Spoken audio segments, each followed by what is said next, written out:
Hi everyone, welcome back to Desert Isle Forge. My name is Tim, and today we're going to talk about another basic forging technique, spreading. When you do spreading, we increase the width of the material, reducing the thickness, while the length stays relatively unchanged. There are many uses of this technique, and I'm going to show you the two most common ones. One is when we just simply increase the width of the material while reducing the thickness, and the other one is when we forge a fan at the end of the material. To demonstrate the first one, I'm going to use a 1/4 by 1 inch flat bar and a 2-pound hammer. So we brought the material to forging temperature and placed it on the center of the anvil, and then we strike with the face of the hammer, slightly doing a sweeping action and pulling the material towards ourselves, and then go on the other side doing another sweeping action and pushing the material away. This way the material moves sideways instead of along the length of the material. And we turn it around and straighten everything up. So here we are back again using the face of our hammer to do the spreading. If you want this spread part centered, you gotta turn it 180 all the time and keep everything centered. And after we're done, we can just dress it up if that's what you want to achieve. That's going to say it's a lot of ways to do this, and this is good for many different applications. In this case, we're going to do a parallel spread. You can have like a rounded one, then you don't shape up like this. So if you want to increase the efficiency of the spreading, you got to use the cross peen of your hammer. This will speed up the process significantly, and this is due to the principle of material stretches more between curved surfaces, and the cross peen is a more curved surface, pushes the material out. Now you got to have a lot of deep marks, and you have to come back and smooth them up, unless this is the part of your design.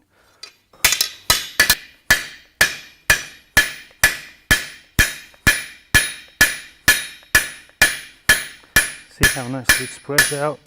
I'm going to leave it like nice and curved. I'm not going to shape this one up.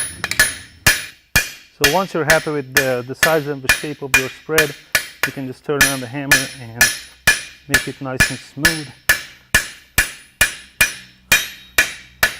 Or you can leave it with the hammer marks if that's the style you want to use. I like actually both. Keep in mind that when the material is getting thinner, it will cool down more significantly faster, so you gotta give maybe more heat to it.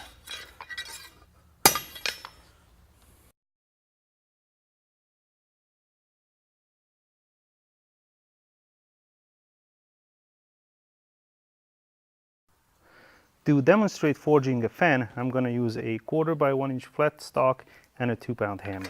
So we're going to start with the cross peen of the hammer, starting in the center and moving towards the edges. And while we're doing this, we're going to rotate the hammer to match the shape of the fan.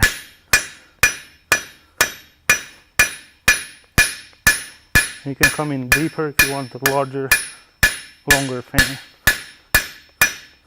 Also, you can rotate the material as well if it's wide already.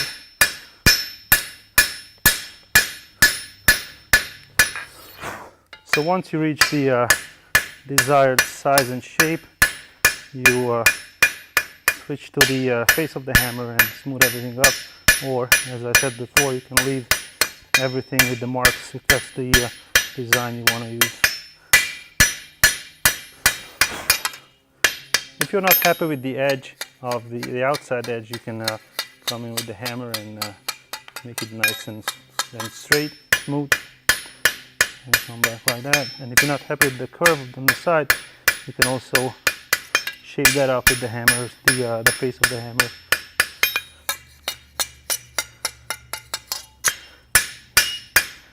And you have a nice fan.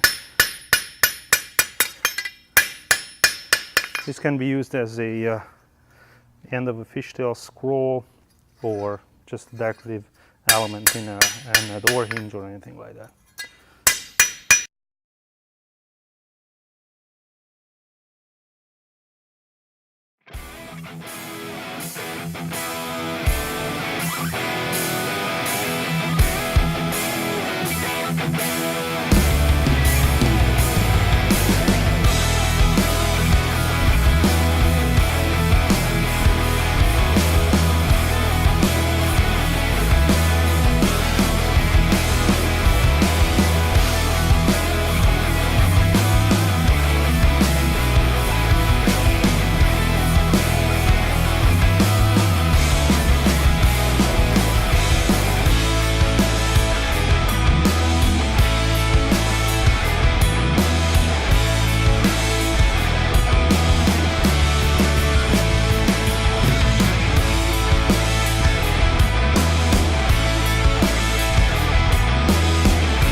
In this part of the video, I'm going to show you another small project that you can do with limited skill set using the techniques I taught you in this video.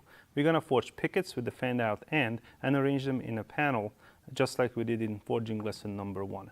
For this project, we need a 1/2-inch round stock and 2-pound hammer. So to fan out the end of a round stock, we got to create a little landing for our cross peen, striking with the face of the hammer, and then flip it over and start to fan out with the cross peen, like so.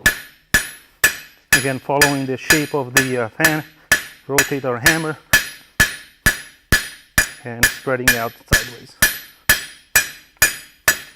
I'm going to also flip the material over to keep everything centered. So coming back from the other side, we fan a little more with the cross peen.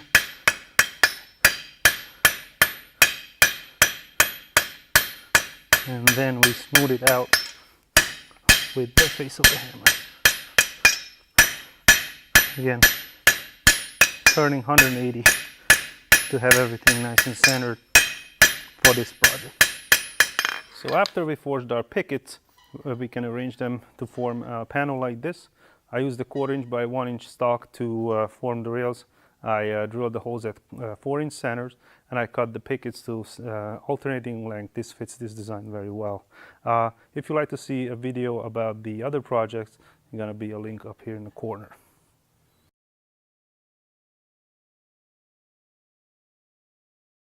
So this is the end of today's lesson. I hope you learned something new and interesting today. If you're following along, please send me pictures of your progress. The email is in the description below. If you'd like to support my channel, please subscribe, share, like, and comment.